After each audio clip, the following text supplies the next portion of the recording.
It's time to let you in on a little secret. Actually, lots of secrets. We're talking strategy and, most importantly, return on your investment for your podcast. Welcome to Branded Podcast Secrets.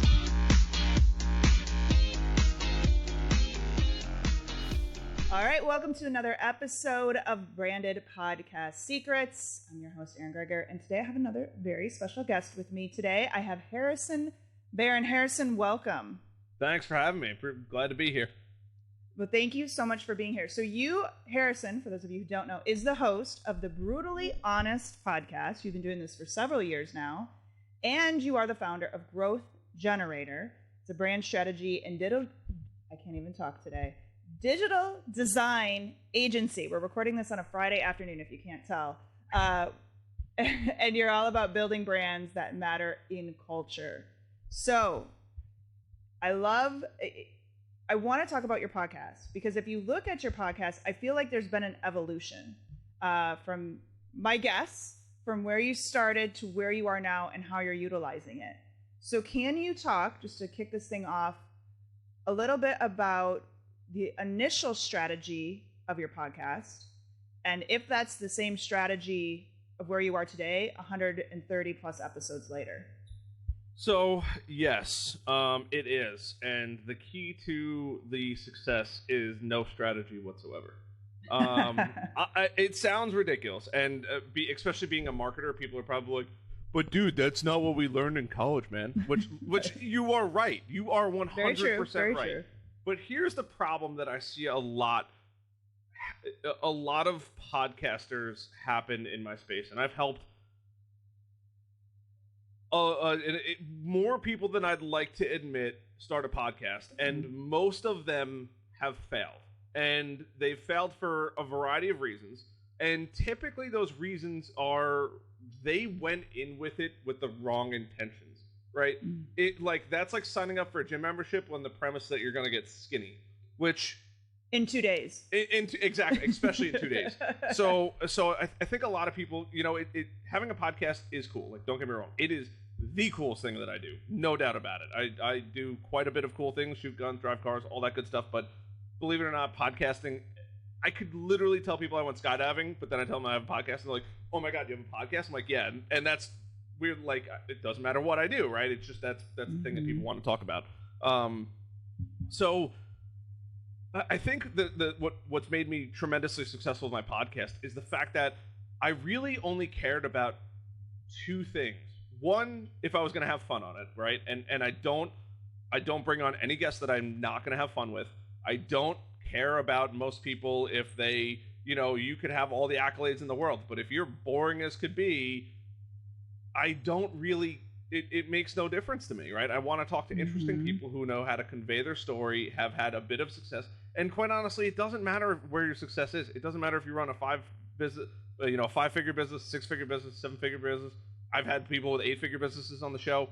What I really care about is their ability to convey the story, it interesting, but they also have to be really interesting, and I want to have fun with those people. And I think that is really where my show has been able to shine to light, where I don't do my show for my listener. I do my show for me to have fun on and enjoy and meet people, and that has been the kindling to everything else.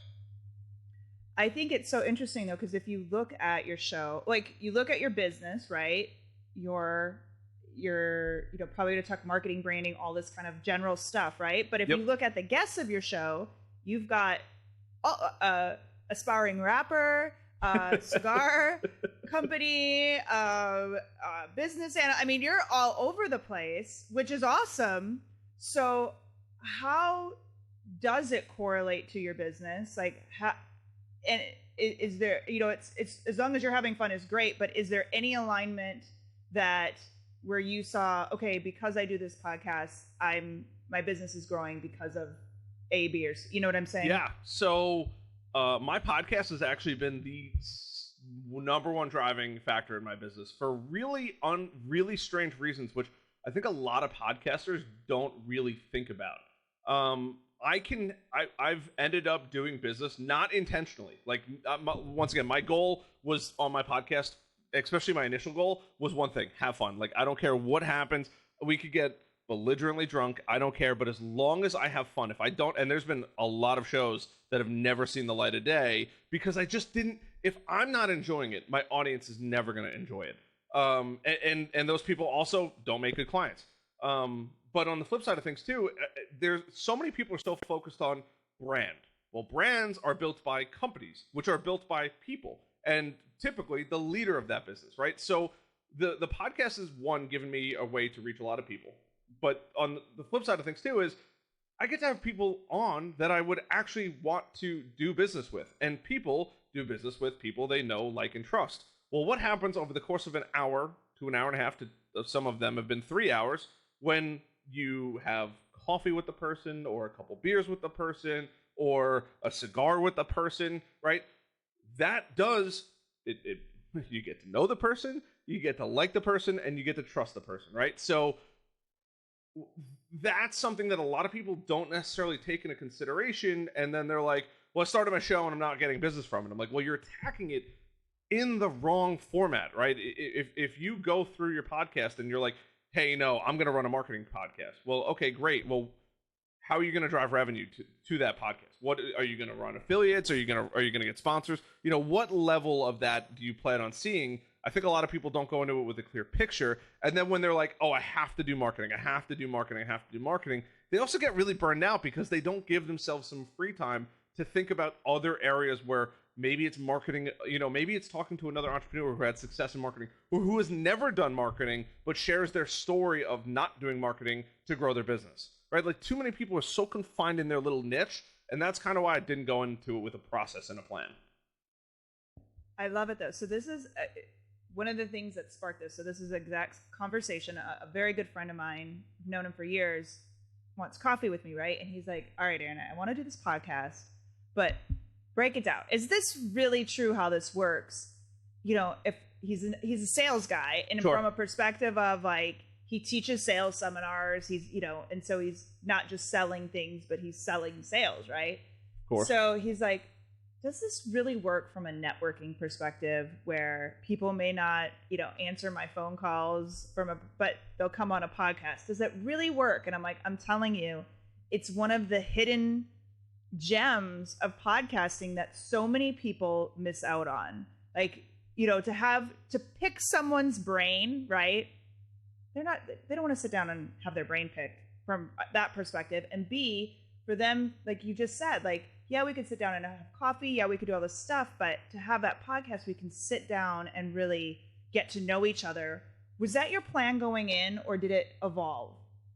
So, no, that was actually, weirdly enough, that was kind of it. So, yes and no. So, part of it was you're not interrupted by this little demon right here. For anyone curious and Yes, who's only listening, it's I'm a holding up phone. my cell phone, right? That little device, that little torture device, is the single killer to business, because when phones can ring or distractions can happen, that's when you lose somebody's attention, and you ultimately lose. I don't even want to say the sale, because you're not there for the sale. You're there for that communication, right? So on my show, I had one rule: no cell phones. Like, I get it. Love it. And unless you knew that there was a call coming, or like, hey, somebody's in the hospital, you know, or something traumatic is happening, no cell phones. Put it down. Put it face down. If we need to go take a, you know, if there's a pee break that's involved, then yes, go look at your cell phone. But while we're recording, that phone should almost never touch your hands, unless you're looking up something to show me on the show. My show was in person, which was also tremendously helpful. But I mean, I will be the first to admit, I've been so bored in some conversations. Like, this is a great one. This is one that I'm really excited for. But there's definitely been podcasts where I'm like, literally so bored, and I'm like, not only am like, why am I here for this show, but like, I've also just been like, this podcast host has not done their due diligence on asking, like, you've done your due diligence on asking me questions. My show is I shouldn't say more interesting, but was a different dynamic, because I was there in person with you. I could Right. read body language. There was no delay over the internet. There was none of that. It was real time, real feedback. And because of that, we also always talked before the show. So I had a little icebreaker, and I could start making you laugh and have and cater to a good time. And then over time, I realized, like, whoa, this is a good way to get in front of people. This is a good way to make them turn off work for an hour and a half. And then not only do I get to meet that talk to them about business, but I also get to talk to them about their person and who they are. And that's when people open up. Like, if you try to go into sales and you just think like, oh, I'm going to ask every good sales question there is, you might have some success with it. But if you connect with people on a deeper level, and I went through sales training, like I happen to be very good at it, you will get so much further, and that person will love you to death if you can learn about who they are and how they function and why they got into what they do. Yeah, it's so true. It's so important. So I want to, you help other people start podcasts, and we'll cover the business people specifically. You talked about misconceptions. I always tell them, listen, you're not going to get Joe Rogan numbers out of the gate. You are not getting a 100 million Spotify deal. Just saying. So if that's your purpose of this, sure, just tone it down a little bit, right? What are some other misconceptions you see people go into podcasting with, or to that question, what are the reasons you see the failure happening in podcasting? Yeah, so I would definitely say managing expectations is huge. One of the things that I think a lot of people don't really realize is when they're starting a podcast on the podcast platform. So we'll Spotify, Apple, Google Play, Castbox, all of them, right? The search features suck. There is no way for you to stumble upon a podcast that you might be interested in. There's literally no way. The only one that I would kind of give a little bit of credit to, and I've used a decent amount of them, and they've probably all come a bit of a way since I've done my homework on them. But believe it or not, SoundCloud is like the only one that you can actually add tags to, or one of the only ones that you can add tags to, and it just helps discoverability on that platform. That's where my show is hosted.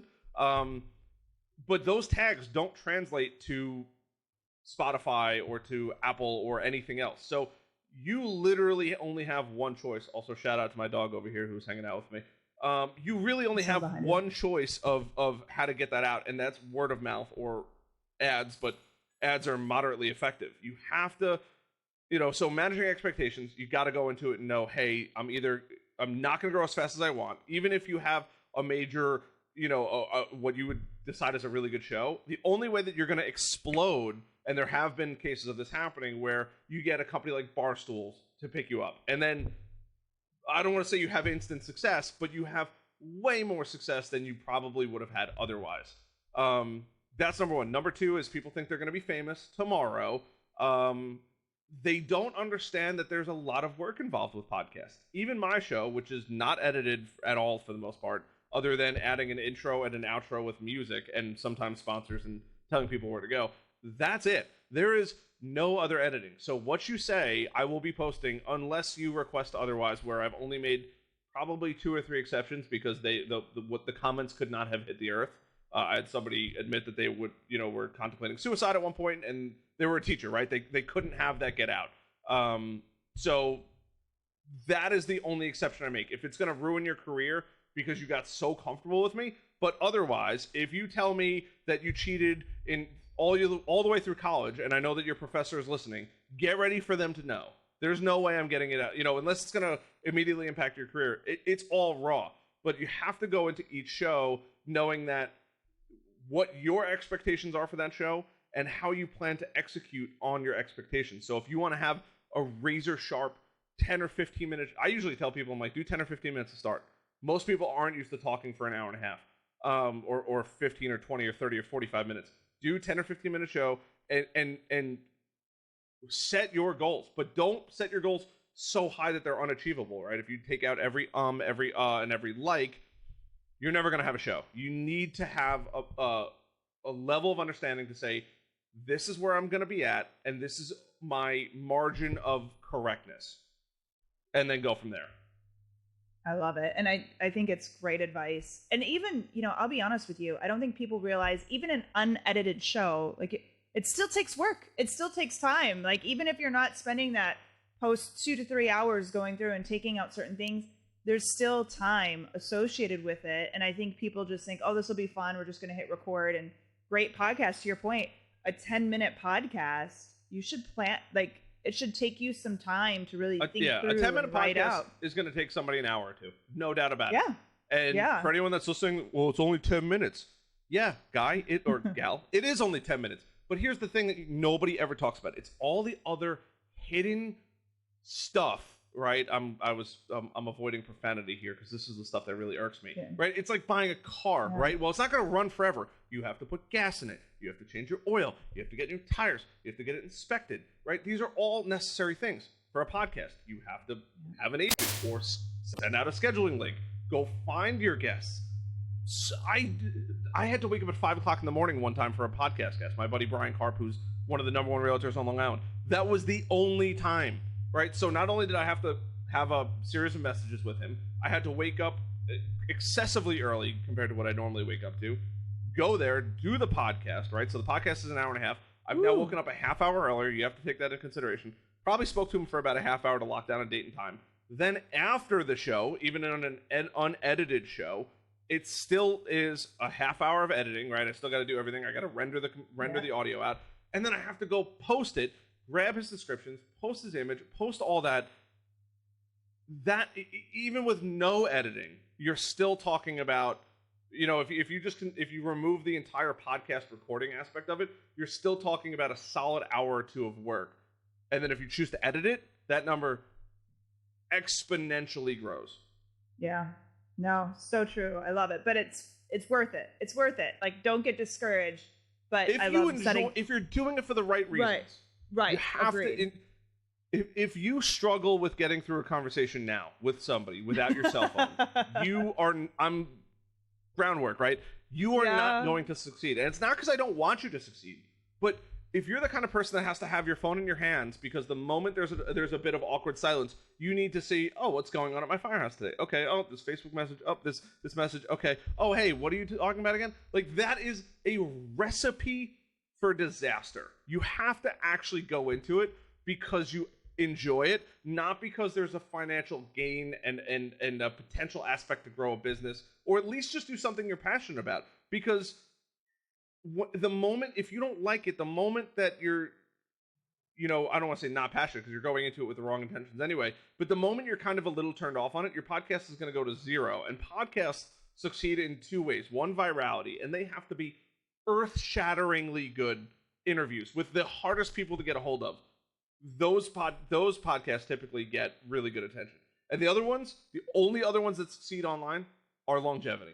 You have to be willing to do it for you, and that's why my podcast is in the top 5. It's not because it's a better show, although I like to think it's a good show, but I say top 5% of the world. But it's not because it's a good show. I mean, it's great audio. We sit down, we talk, we have fun. I mean, like I said, I've been belligerently drunk on my podcast. It's my favorite thing. But it's because I've been doing it over and over and over again and perfecting my skills at interviewing and talking to people and disarming people and getting down to the good information that, one, makes me enjoy my show, 2, makes the guest really enjoy the show, and then 3, turns that into a beautiful listening experience for that person that downloaded it. Yeah, and I think too, the other thing, you know, we focus on this going viral piece of it, and we see, you know, I was joking about Joe Rogan numbers before, but I think what's so beautiful about a branded podcast too is you don't need Joe Rogan numbers to see success. Like, you don't, and you know, I mean, I think it's awesome that you're in the top 5%, and it's incredible. And I agree that longevity, and this is what I tell every client, like, go for 100. You know what I mean? Go in there thinking you're going to do at least 100, and that's your, instead of 5 or 10. But I see so many clients who have ROI, and all they need is, you know, 3 to 4 customers a year from their podcast. And so that's what's so beautiful, is that you don't need, you know, I've seen clients, it's a huge success just off a couple hundred listeners every episode, right? Yep. So you don't have to have those huge numbers. I want to talk marketing because you brought it up, and I think this is probably the biggest key I see so many people missing out on. Can you talk about what you've done successfully to market your podcast and how you've gone about it? And then again, anything maybe from the beginning to what changed as you're almost 140 episodes in. Yeah. So I would definitely be significantly higher than 100 and 130 plus. But COVID hit, and now I'm no longer in my old studio. I'm currently now in North Carolina, about 700 miles away. I do plan on going back to it as soon as COVID's starting to subside now. So now I'm starting to look to meet local people. But I think the marketing aspect of it is there's a couple different things that you have to do when you're marketing a show. One is your show will self-grow. When I say self-grow, I mean if you actually enjoy your show, right? Like I've legitimately had people that I know watch the show and be like, dude, you were so excited in that show, it's contagious, right? That's number one. Once again, you have to actually enjoy what you do, because if you don't enjoy what you do, this whole podcasting journey is doomed to fail over the long term, right? You can only do something that you don't enjoy and you don't get paid for so long, right? So that's number one. Number two is you have to be able to consistently, and you being the show host, you have to be consistently pushing out content. So in the beginning, it was Facebook Lives, and then it was Facebook posts, and then it was Instagram posts, and then it was Instagram Lives. And I've tested so many different things. And Facebook and Instagram worked out really, really well because it was before I don't want to say before the pay-to-play era, but it was less of the pay-to-play era then. But now, if I was to give somebody advice on how to start a podcast, I would say go pick your niche, go pick something you absolutely love, that you can have endless conversations about, right? I could probably talk about marketing and SEO till the day is old, but what I can talk to people about is them. That's my gift. I can talk to somebody and understand somebody and dissect somebody and break somebody down over the course of an hour and a half, 2 hours, 3 hours, to the point where it's kind of insane. And that's just perks of being a bartender and drinking every day in bars, right? You learn to talk to people you might only have one bar guest. You want to keep them company. You don't want to stand there bored, right? You can't distract other people. So you talk to that person for sometimes an hour, 2 hours, 3 hours. So that was one of my, I would say, perks. But the marketing aspect of it is definitely have fun, and then constantly be testing every single thing. You cannot possibly go to Facebook, Instagram, TikTok, LinkedIn, Clubhouse. I mean, the list goes on and on. It would be unhealthy to do that much. And I would advise most people to not do that. I would say pick 2 or 3 and start there. If it's Facebook, if it's Instagram, start with those 2 and use that for 3, 4, 5 months. And if you don't see the needle moving over 3, 4, 5 months to the point where you're happy with it, then go test out TikTok. Then go test out Clubhouse. Then go test out Facebook groups. Then go test out Reddit, right? The list, then go start out blogging. Go start out guest blogging. Go start out being a guest on other people's show, right? Like, it would be unhealthy to do everything at once, and that's typically one of the things that I tell my marketing clients is, like, stop trying to be everything all the time. It's unhealthy, and if you try to hire somebody, the money that follows that is astronomical. Start with little bites and see, and this will also tell you what works, right? One of my buddies was like, hey man, he's like, every time I go to a rest stop, I post on Snapchat at those rest stops about the podcast. I let them know about the podcast. How many people visit a rest stop in 24 hours? How many kids are bored in their car, or adults are bored in their car that just don't want to look at the road anymore? I was like, oh my God, that's brilliant, right? Brilliant, yeah. I would have never guessed. But he's like, oh dude, I tried everything. Nothing worked. But that worked. He goes, I would look back at those stories and what I posted. He goes, I would get thousands and thousands of views, and all of a sudden, every time I did that, it would spike. He had the good fortune of doing that or traveling for work, but it was like, who would have thought that? How many iterations did he have to go through to figure out that Snapchat stories in an area would be the thing that hits? And that's brilliant, because all of those people are driving. Like, exactly. And I was like, dude, that is brilliant on a new level. That is amazing. But I love the advice too of not trying to be everywhere, because I think that's a very dangerous place to be. You're just going to exhaust yourself. And like you mentioned, I love the advice of spend some time there, and then if it doesn't work, try something else. But if you're doing everything, it's going to be harder to measure what's really working and what's not.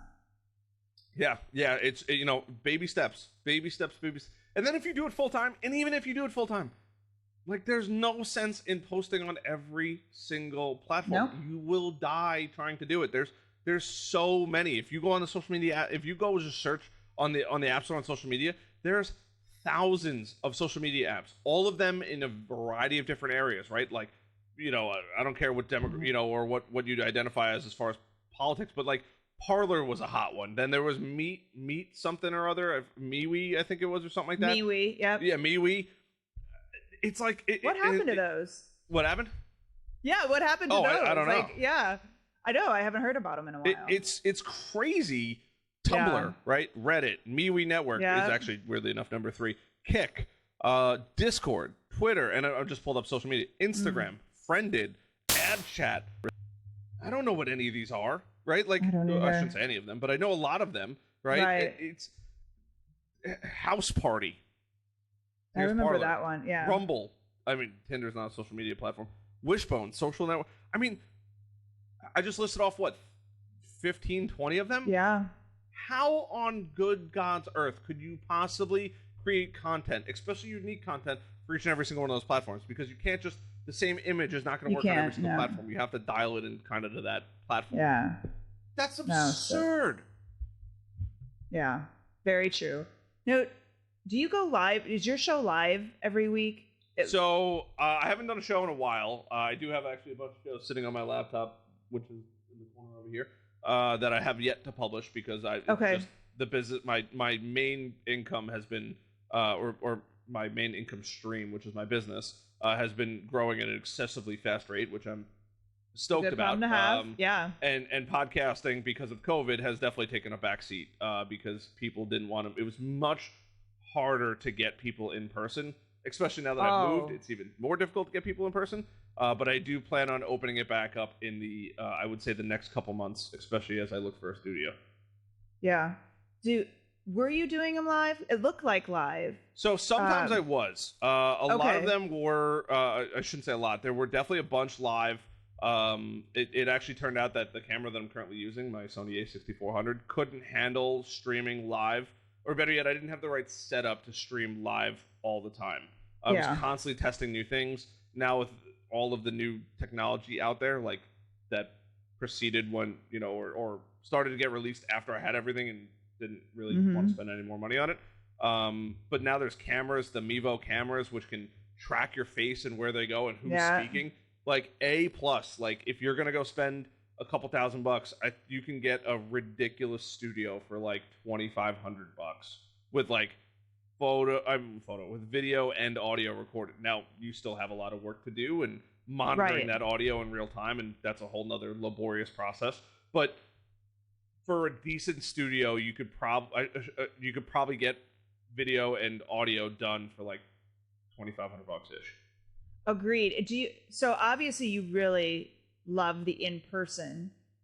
Do you have an opinion of, yes, live is where it's at, doesn't matter? I'm curious, as you do both, is there a preference that you have in an area? So it depends. And when I say it depends, especially, and I'll go back to when I had my studio. Ironically enough, this usually corresponded with drinking. How much are we drinking that show? Because if we do an hour and a half, having live and having to make quick little pee breaks is very inconvenient. I think I've done it once or twice.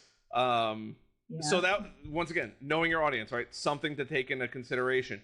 We would drink on my show, and that was part of the allure of it, is like, hey, we can have coffee, and even coffee. Like, I'm not just saying it has to be alcohol, but like, 9 a.m. podcast, and you have a 24-ounce cup of coffee, which they do make in, I don't know about the rest of the country, but in New York, that's at every 7-Eleven. You can get a 22 or 24-ounce coffee. Yeah. If you don't, chances are pretty good you're going to have to pee at some point in the show. So doing live was a bit challenging during that, but if you knew that person wasn't drinking an excessive amount of liquids that day, and you'd have to gauge it based on, are they walking in with a water bottle? Did they just ask for a water bottle? I mean, it sounds kind of weird, but like most of the time, the hour and a half mark was right around the moment when people were like, I could tell that they had to pee. So it was like, okay, we can wrap this up now. There's many shows that I would have loved to go longer, but like once that separation of brainwaves happens when they stop talking to go to the restroom, the show is harder to get back on the horse. Very true. And then once again, the little demon comes out, right? It's in your pocket. Oh my God, my office is exploding. Can we get this done in the next 15 minutes? Yeah. It's like, well, okay. So definitely something to take into consideration. But there is it going live on Facebook was really good because you can hit a lot of people, and I do love the live feature, especially if you already have a bit of a following or a community. If you don't, I would usually recommend people, hey, if you're a, I don't want to say nobody, but if you don't have a decent online presence, then don't go live. Record it in 4K or to the highest of your ability, and post it on YouTube and all of the other platforms, and let their algorithms do the work.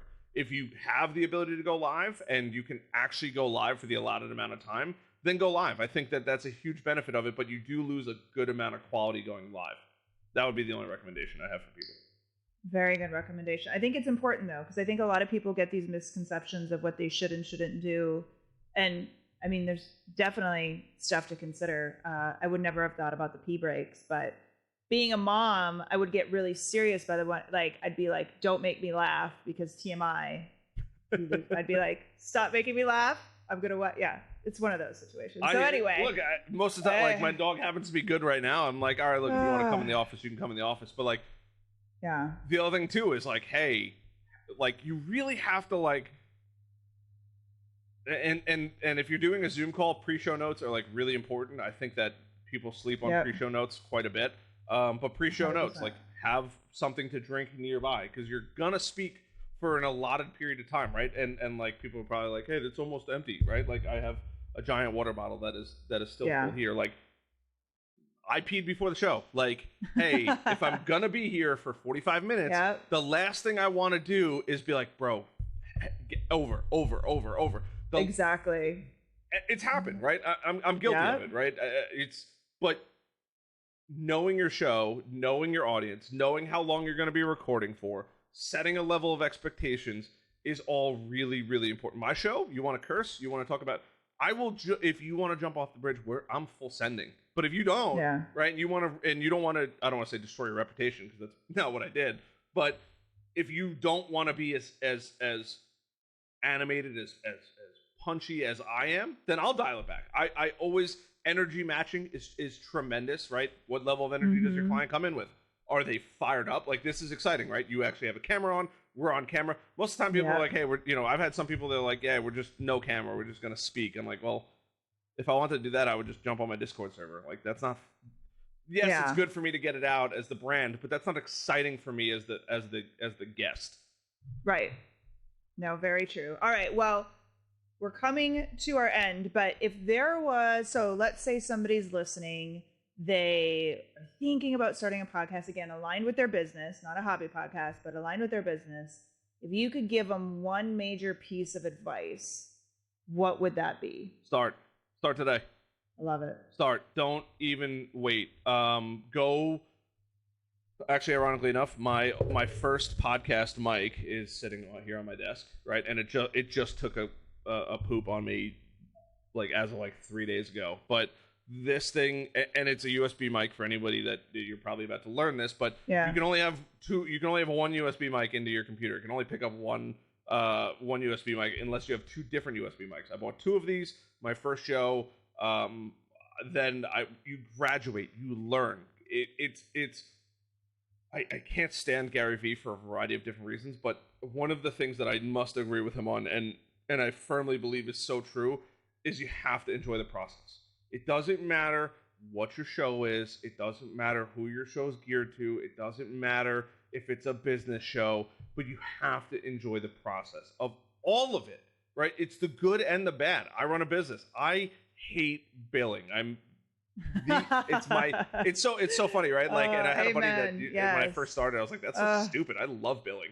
And now that I'm like 3 years deep and helping people grow their businesses, and my least favorite activity is billing. And it's not because I don't mind asking for money, but it's like just a laborious test. I'm like, okay, who didn't pay their bill? Who do I have to send reminders to?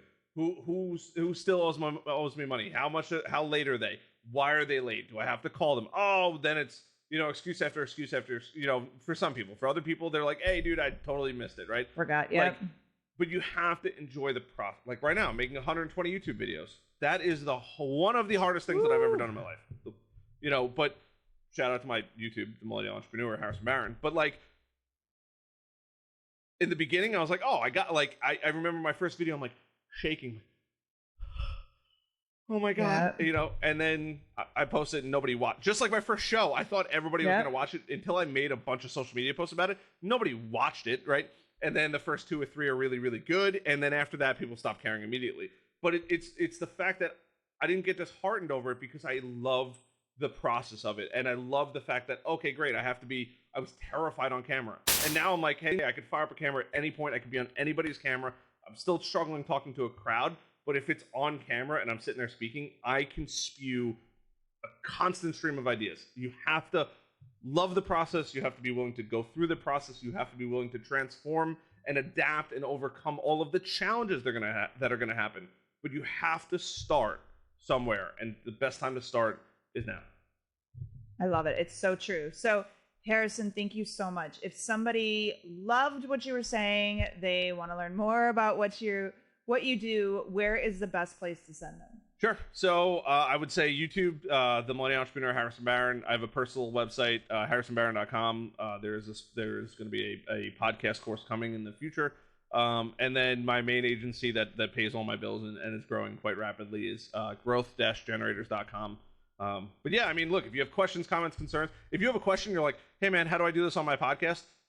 Go to my YouTube channel. This is the easiest way to get a full-blown demo of how to do something. Go to my YouTube channel, be like, hey man, heard you on this podcast, or can you make a video about XYZ thing? Or send me a DM on Instagram, although I really stopped using social media, ironically enough, where I offer social media at my agency. And just be like, hey, could you show me how to do this? I love making videos now, and I'm constantly looking for content. So if anybody's listening, you've made it this far, and you want a full step-by-step demo on how to do anything, leave a comment there, and I will do my absolute best to make that video as good as possible. I love it. And you're the perfect, first of all your stuff will link in our show notes over, and this will be listed on AaronGregor.com. But I love that how you're like video crazy now, and you were nervous for your first one. Oh my! And it's a perfect example of just start. You're going to be horrible. And I'm not saying you were horrible, but you're going to get so good afterwards, it was pretty rough in the beginning. I kid you not. I thought I was going to go to the hospital after my first video. Self-inflicted wound, right? Like, and here's the funniest part about it. I wasn't even speaking to a crowd. I literally said, it was me in my office. I shut both of the doors. I locked both of them like a SWAT team was going to come in and watch me, right? And I just sat there and recorded the whole video. I didn't even edit it. And I was like, yeah, for no reason. I love it. And then I posted, and it's all of one person watched. Yeah, for weeks. No, it's nerve-wracking. And I think my video, I was just like, hi, I'm Aaron. You should buy my products. Because I really know what I'm talking about. Like, I mean, it was horrible. Like, it was, and I'm just watching. I'm like, oh my God, how did I sell anything with this video? And I did. Brutal. It is crazy. But anyway. That's the process. Exactly. 100%. Exactly. So I love it. Harrison, thank you so much for joining me today. I really appreciate you taking the time and talk us through, and hopefully we've inspired someone to put the pedal to the metal on their podcast and get it out to the world, because it's a great content generator, but you got to start, to your point. Just got to do it.